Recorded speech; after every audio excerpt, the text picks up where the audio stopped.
Malapit na naman ang Halloween sa mga naghahanap ng pang-giveaway natin sa mga chikiting.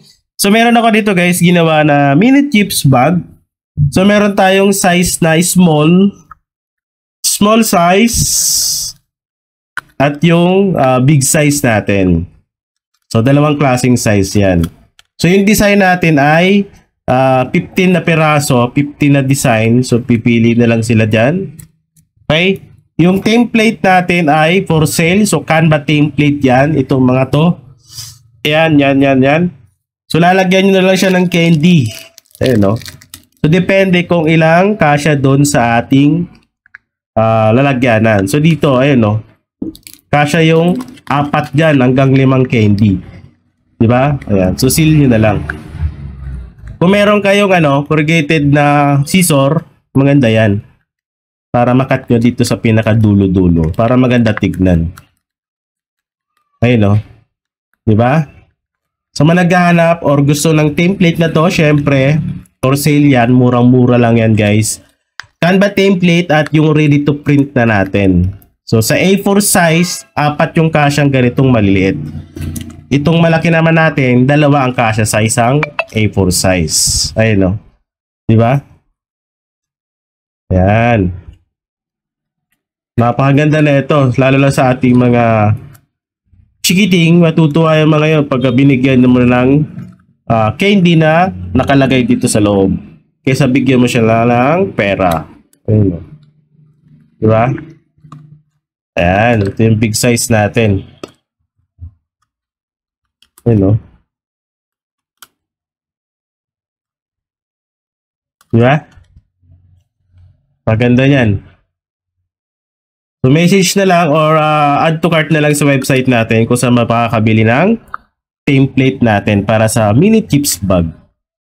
So dito pwede mo siya lagyan ng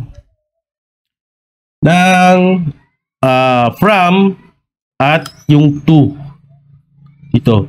So depende kung random kids, from na lang lagay mo, di ba? Kasi lang isa-isa natin yung mga kids na dumadaan. So wag na natin lagyan ng to. Kaya from lang kung kanino galing. Okay? Mas maganda. Ayan o.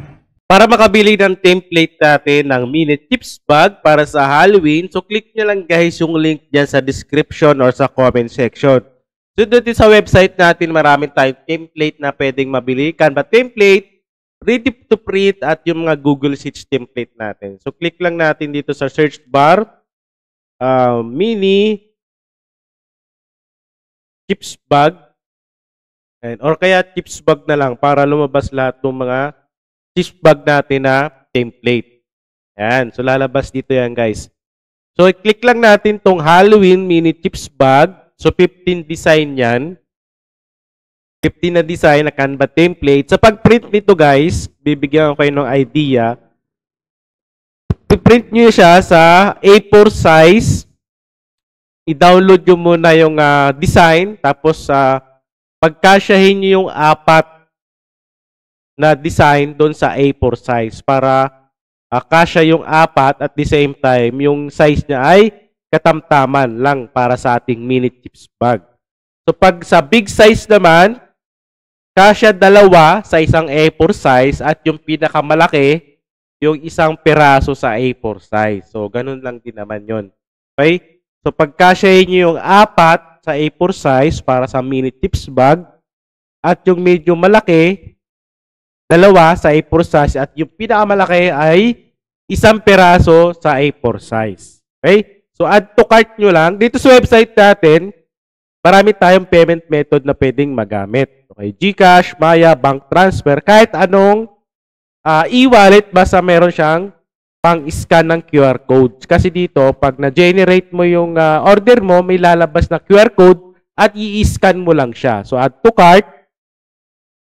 Kung PayPal naman yung gagamitin mo, click mo PayPal. Pero kung Maya or GCash, so click mo lang yung proceed to checkout.